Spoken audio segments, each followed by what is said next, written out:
It has been a third day of heavy fighting in the Eastern Democratic Republic of Congo. Here with more details, it's our anchor at large, Ndimyake Mwakalyelye. Hello, Ndimi. Well, thank you, Vincent. Congolese government forces, supported by helicopters, attacked M23 rebel positions on Tuesday near the eastern city of Goma in a third day of heavy fighting that has forced hundreds of villagers to flee their homes and raised tensions with Rwanda. At least 3 army helicopters pounded rebel positions in the town of Kibati, just north of Goma, according to a Reuters reporter near the fighting.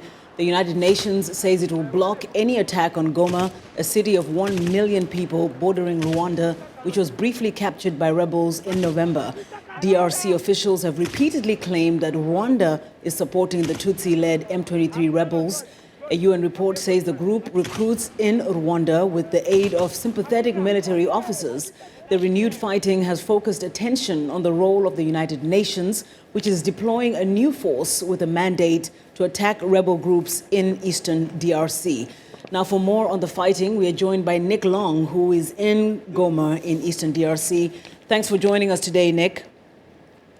Hello, Ndimyake. Thank you so much. Well, there's been relative calm in eastern DRC, in Goma too, and the outskirts until Sunday. What sparked the conflict between the government troops and the M23 rebels? Well, it seems that both sides were building up to this. There has, as you said, there was a 6-week lull since the last major hostilities between the government forces and the M23 rebels. The UN mission said that the hostilities started when the M23 rebels attacked a government army position. But interestingly, the South African army has just issued a statement today saying that the government army, the Congolese army's attacks on the M23's positions over the last 2 days, Sunday and Monday, were predetermined. It also says those attacks were successful in taking their objectives, which suggests that they are willing to say the South African army, which has a battalion of peacekeeping troops in the Congo with the UN mission, is prepared to say that the government was ready for this and had been planning its attack. And what is the rebels sorry, yes. What is at the heart of this conflict? Who wants what? Well, the M23 is a rerun, if you like, of a number of rebel movements which have emanated from eastern Congo, particularly from the Kivu provinces, and which have in the past been supported by Rwanda, and which have been led by ethnic Tutsi, the ethnic group which is dominant in Rwanda. And there is, I think, little doubt that this ethnic group has interests, economic interests, and has a position in eastern Congo which it is trying to defend. Also, a number of people from the Tutsi group were forced to go into exile over the past 2 decades. They want those exiles to be able to come back to Congo. And there is an issue with the remnants of the Hutu Rwandan forces, some of whom were involved in the Rwandan genocide in 1994, who fled to Congo and ever since have been a threat to Rwanda, to the regime in Rwanda.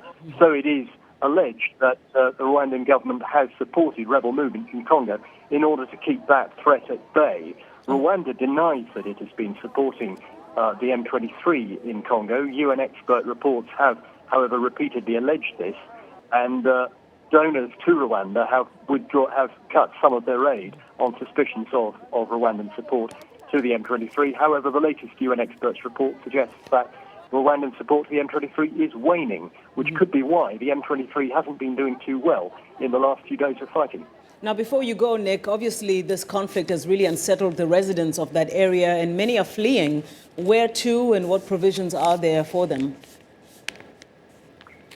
Yes, the biggest population movement has been actually from the area north of where the fighting is happening around Goma, towards Uganda. The Ugandan Red Cross has registered 66,000 people who have left their homes and fled across the border in a very short space of time. It seems in only about the last 10 days. They were actually fleeing from a different rebel group, a Ugandan rebel group called the Allied Democratic Forces, ADF of Uganda, who are a Muslim group who have been in the hills, the mountains between Uganda and Congo for more than a decade, and who are currently kidnapping many people and even attacking UN peacekeepers. Well, thank you so much for that update. Nick Long reporting from the outskirts of Goma. Actually, he is in Goma in eastern DRC.